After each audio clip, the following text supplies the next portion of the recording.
आज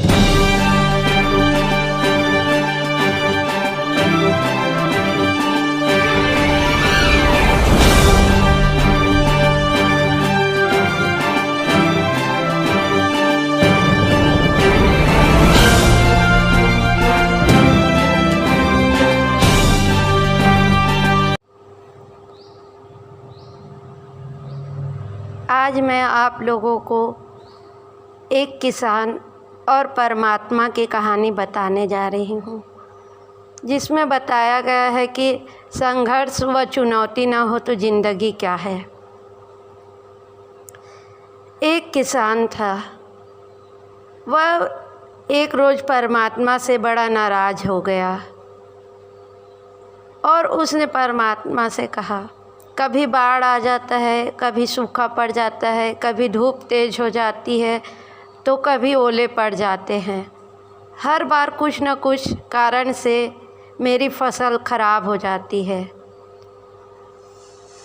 और उसने अब यह बात एक दिन बड़ा तंग आकर परमात्मा से कहा, देखिए प्रभु, आप परमात्मा हैं, लेकिन लगता है आपको खेती बाड़ी का ज़्यादा ज्ञान नहीं।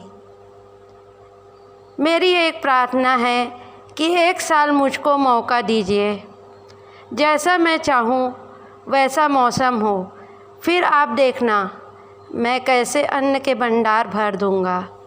परमात्मा मुस्कुराए और कहा, ठीक है, जैसा तुम कहोगे वैसा ही होगा और मैं वैसा ही मौसम दूँगा, मैं दखल नहीं करूँगा।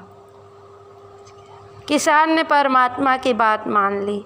किसान ने गेहूं की फसल बोई। जब धूप चाहिए तब धूप मिली फसल को, जब पानी चाहा तब पानी मिला। तेज़ धूप, ओले, बाढ़, आंधी तो उसने आने की ही नहीं दिया। समय बीतता गया, फसल बड़ी हो गई।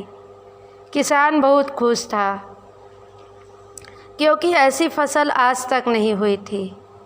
किसान ने मन ही मन सोचा, अब पता चलेगा परमात्मा को कि फसल कैसे करते हैं।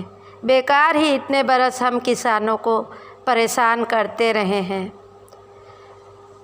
अब धीरे धीरे फसल काटने का समय भी आ गया। किसान बड़े गर्व से फसल काटने लगा, लेकिन जैसे ही वह फसल काटने लगा, एकदम से छाती पर हाथ रखकर बैठ गया।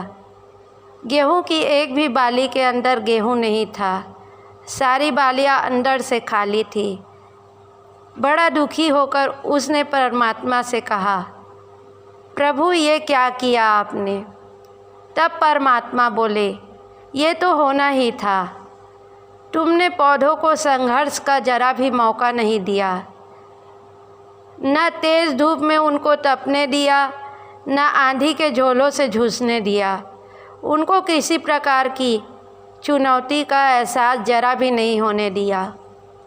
इसीलिए सब पौधे खोखले रह गए। जब आंधी आती है, तेज़ बारिश होती है, ओले गिरते हैं, तब पौधा अपने बल से ही खड़ा रहता है। वे अपना अस्तित्व बचाने के लिए संघर्ष करता है, और जब संघर्ष से जो बल पैदा होता है वो ही उसे शक्ति देता है, ऊर्जा देता है, उसकी जीवंतता को उभारता है। सोने को भी कुंदन बनने के लिए आग में तपना पड़ता है, हथौड़ी से पीटना पड़ता है, गलने जैसी चुनौतियों से गुजरना पड़ता है, तभी उसकी स्वर्णिम आभा उभरती है, उसे अनमोल बनाती है। इसी तरह हमारी ज़िंदगी भी है। यह बात संघर्ष ना हो, चुनौती ना हो तो आदमी खोखला ही रह जाता है। यह बात परमात्मा ने उस किसान को बताई। उसके अंदर कोई गुण नहीं आ पाता। ये चुनौतियाँ ही हैं जो आदमी रूपी तलवार को धार देती है, उसे सशक्त और प्रखर बनाती है। अगर प्रतिभाशाली बनना है तो चुनौतियों को हमेशा स्वीकार करना सीखो। अगर चुनौतियों को स्वीकार नहीं करोगे तो खोखले ही रह जाओगे। अगर ज़िंदगी में प्रखर बनना है, प्रतिभाशाली बनना है, तो संघर्ष और चुनौतियों का सामना करो। परमात्मा ने किसान को ये सब बातें बताई। इसी तरह आज के इस नाजुक दौर में भी हमें अपनी परिस्थितियों का सामना करना पड़ेगा और आगे बढ़ना पड़ेगा संतुलन बनाते हुए।